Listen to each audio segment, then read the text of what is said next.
ఆంధ్రప్రదేశ్లో ఉత్తరాంధ్ర రాజకీయాలు కాస్త భిన్నం. మిగతా ప్రాంతాల్లో కనిపించే వాడి వేడి రాజకీయాలు ఎప్పుడో గానీ ఇక్కడ కనిపించవు.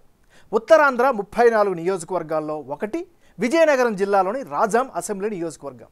Rajam SC reserved segment. ఉమ్మడి ఆంధ్రప్రదేశ్ తొలి మహిళా స్పీకర్ ప్రతిభా భారతి ఈ సెగ్మెంట్ నుంచే గెలిచారు.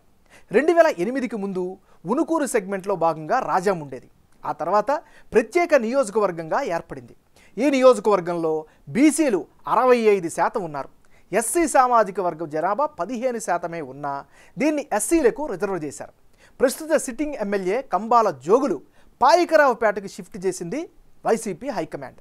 అదే సమయంలో తొలిసారి పోటీ చేయబోతున్న తాలే రాజేష్ను రాజాం వైసీపీ ఇన్ఛార్జిగా నియమించారు. మరి రాజాం నియోజకవర్గం ఓటర్ నాడి ఎలా ఉందో తెలుసుకునే ముందు 2019 అసెంబ్లీ ఫలితాలను ఒకసారి చూద్దాం. 2019 ఎన్నికల్లో కంబాల జోగులు వర్సెస్ కొండ్రు మురళీమోహన్ వీరిద్దరి మధ్య బలంగా పోటీ జరిగింది. అప్పుడు వైసీపీకి ఏకంగా 51% ఓటు షేర్ దక్కితే తెలుగుదేశం పార్టీకి 41%, జనసేన పార్టీకి 3%, ఇతరులకు 5% ఓట్లు పోలయ్యాయి. 2019 ఎన్నికల్లో రాజాం అసెంబ్లీ నియోజకవర్గంలో చాలా పరిణామాలు జరిగాయి.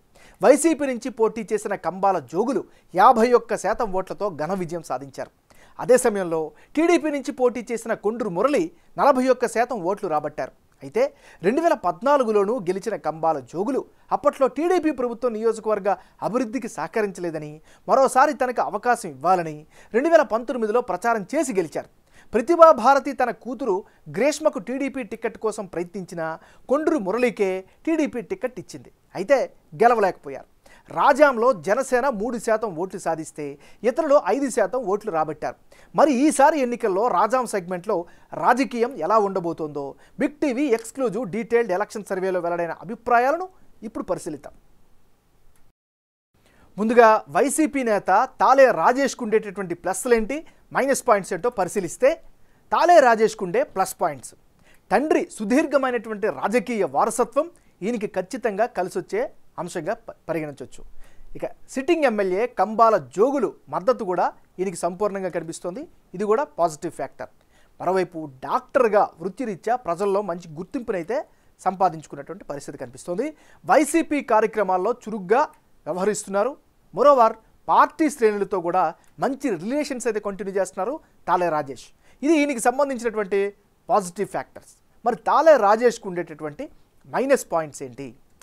రాజాం సెగ్మెంట్లో గుంతలమయమైంది రోడ్ల సమస్య చాలా విపరీతమైనట్టుగా ఉంది. ఇది మైనస్ అయ్యే అవకాశం ఉంది. ఇక రాజాం టు చీపురుపల్లి, రాజాం టు పాలకొండ మధ్య రోడ్ల పరిస్థితి మరింత అధ్వానంగా ఉంది. దీంతో అన్ని వర్గాల వారు కూడా ఇబ్బంది పడుతున్న పరిస్థితి. మరోవైపు రాజాం అంతటా సరిగ్గా డ్రైనేజ్ వ్యవస్థ కూడా లేకపోవడం కూడా ఈయనకి రేపొద్దున అడ్డంకిగా మారే పరిస్థితి కనిపిస్తోంది. తండ్రి ఇమేజ్ ఎంతవరకు ఉపయోగపడుతుంది అనేటటువంటి అనుమానం కూడా వ్యక్తమవుతుంది. ఇవి తాలే రాజేష్కు ఉండేటువంటి ప్లస్లు, మైనస్ పాయింట్స్. ఇక ఇదే నియోజకవర్గం నుంచి టిక్కెట్ ఆశిస్తున్న కొండ్రు మురళీమోహన్కి ఉండే ప్లస్లేంటి, మైనస్ పాయింట్స్ ఏంటో ఒకసారి పరిశీలిద్దాం. ముందుగా కొండ్రు మురళీమోహన్కి ఉండేటటువంటి ప్లస్లు ఏమిటి? సుదీర్ఘమైనటువంటి రాజకీయ అనుభవం ఖచ్చితంగా ఈయనకి ఉపయోగకరంగా కనిపిస్తోంది. మరోవైపు రాజాం నియోజకవర్గంలో మంచి గుర్తింపు ఉన్నటువంటి నాయకుడిగా ఈయనకైతే పేరుంది. కొండ్రు హయాంలోనే రాజాం అభివృద్ధి జరిగింది అనేటటువంటి విశ్వాసం అనేక వర్గాల్లో కనిపిస్తోంది. మరోవైపు పార్టీ పరంగా కేడర్ అంతా కూడా ఈయనకి మద్దతు పలుకుతున్నారు. ముఖ్యంగా పార్టీ కార్యక్రమాల్లో చాలా యాక్టివ్గా పార్టిసిపేట్ చేస్తున్నారు, చురుగ్గా బాధ్యతల్ని నిర్వర్తిస్తున్నారు. ఇవన్నీ కూడా కొండ్రు మురళీమోహన్కి పాజిటివ్ ఫ్యాక్టర్స్. మరి కొండ్రు మురళీమోహన్కి మైనస్ పాయింట్స్ ఏంటి? వైసీపీ హవాను ఏ మేరకు అడ్డుకుంటారు అనేటటువంటి ఒక అనుమానం అయితే చాలామందిలో వ్యక్తమవుతుంది. ఇవి కొండ్రు మురళికి ఉండేటువంటి ప్లస్లు, మైనస్లు. ఇక టీడీపీ నుంచి కావలి గ్రీష్మ కూడా టికెట్ ఆశిస్తున్నారు. ఆమెకు అనుకూలమైనటువంటి అంశాలేంటి, నెగిటివ్ అయ్యే ఫ్యాక్టర్స్ ఏంటో పరిశీలిద్దాం. ముందుగా కావలి గ్రీష్మకి ఉండేటటువంటి ప్లస్ పాయింట్స్ ఏంటి? మాజీ స్పీకర్ ప్రతిభా భారతి రాజకీయ వారసురాలు. ఇది ఆమెకు ప్రధానమైనటువంటి బలం. ఇక యువ నాయకురాలిగా పార్టీలో అయితే గుర్తింపు ఉంది. అనేక కార్యక్రమాల్లో యాక్టివ్గా పార్టిసిపేట్ చేస్తున్నారు. సోషల్ మీడియాలో కూడా ఆమె చాలా యాక్టివ్గా ఉంటారు. ఇవన్నీ కూడా ఆమెకు సంబంధించినటువంటి ప్లస్ పాయింట్స్. ఇక కావలి గ్రీష్మకు ఉండేటటువంటి మైనస్ పాయింట్స్ ఏంటి? రాజకీయంగా అనుభవం లేకపోవడం, ఇన్ఎక్స్పీరియన్స్ ఆమెకు ప్రధానమైనటువంటి మైనస్గా చెప్పుకోవచ్చు.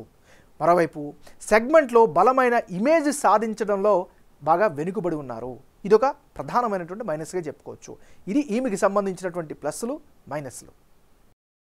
రాజాం నియోజకవర్గంలో ఉండే కులాల వారీగా ఈక్వేషన్స్ ఎలా ఉన్నాయి, ఏ కులం ఏ పార్టీకి మద్దతు ఏ స్థాయిలో పలుకుతున్నారో పరిశీలిద్దాం. ముందుగా ఈ నియోజకవర్గంలో తూర్పు కాపు సామాజిక వర్గం 52% మంది ఉంటే, పోలినాటి వెలమలు 18% మంది, ఎస్సులు 15%, పద్మశాలీలు 5% మంది నివసిస్తున్నారు. అంటే రాజాం నియోజకవర్గంలో తూర్పు కాపు సామాజిక వర్గ జనాభా బలంగా ఉంది.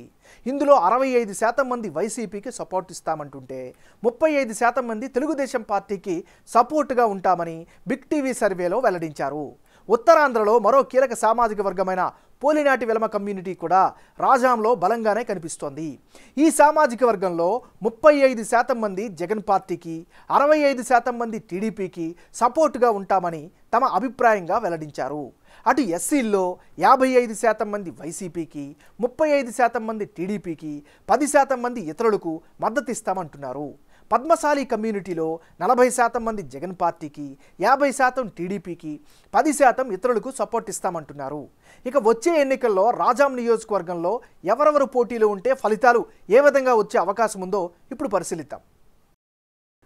తాలే రాజేష్ వర్సెస్ కొండ్రు మురళి, వీళ్ళిద్దరి మధ్య గనక పోటీ జరిగితే వైసీపీకి 46%, తెలుగుదేశం పార్టీకి 43%, ఇతరులకు 11% ఓట్లు దక్కే ఛాన్సెస్ ఉన్నాయి. అంటే ఇప్పటికిప్పుడు ఎన్నికలు జరిగితే రాజాంలో వైఎస్ఆర్ కాంగ్రెస్కే ఎక్కువ విజయ అవకాశాలు కనిపిస్తున్నట్లు బిగ్ టీవీ సర్వేలో తేలింది. వైసీపీ అభ్యర్థి తాలే రాజేష్ 46% ఓట్లు రాబట్టే అవకాశం ఉంటే, కొండ్రు మురళికి టీడీపీ టిక్కెట్ దక్కించుకొని పోటీ చేస్తే 43% ఓట్లు వచ్చే అవకాశాలు ఉన్నాయని తేలింది. ఇతరులకు 11% ఓట్లు వచ్చే ఛాన్సెస్ కనిపిస్తున్నాయి. ఇక కొండ్రు మురళికి బదులుగా కావలి గ్రీష్మ గనక బరిలోకి దిగితే, అంటే తాలే రాజేష్ వర్సెస్ కావలి గ్రీష్మ, వీళ్ళిద్దరి మధ్య గనక పోటీ జరిగితే వైసీపీకి 48%, తెలుగుదేశం పార్టీకి 39%, ఇతరులకు 13% ఓట్లు పోలయ్యే ఛాన్సెస్ ఉన్నాయి. అంటే ఇప్పటికిప్పుడు ఎన్నికలు జరిగితే రాజాం సెగ్మెంట్లో వైసీపీకే ఎక్కువగా గెలుపు అవకాశాలు కనిపిస్తున్నాయి. టీడీపీ నుంచి కావలి గ్రీష్మ పోటీ చేస్తే వైసీపీ అభ్యర్థి తాలే రాజేష్కు 48% ఓట్లు వచ్చే ఛాన్స్ ఉందని తేలింది. అదే సమయంలో ప్రతిభాభారతి కుమార్తె టీడీపీ టికెట్పై పోటీ చేస్తే 39% ఓట్లు వస్తాయని వెల్లడైంది. ఇతరులకు 13% ఓట్లు వచ్చే అవకాశాలు ఈ నియోజకవర్గంలో కనిపిస్తున్నాయి.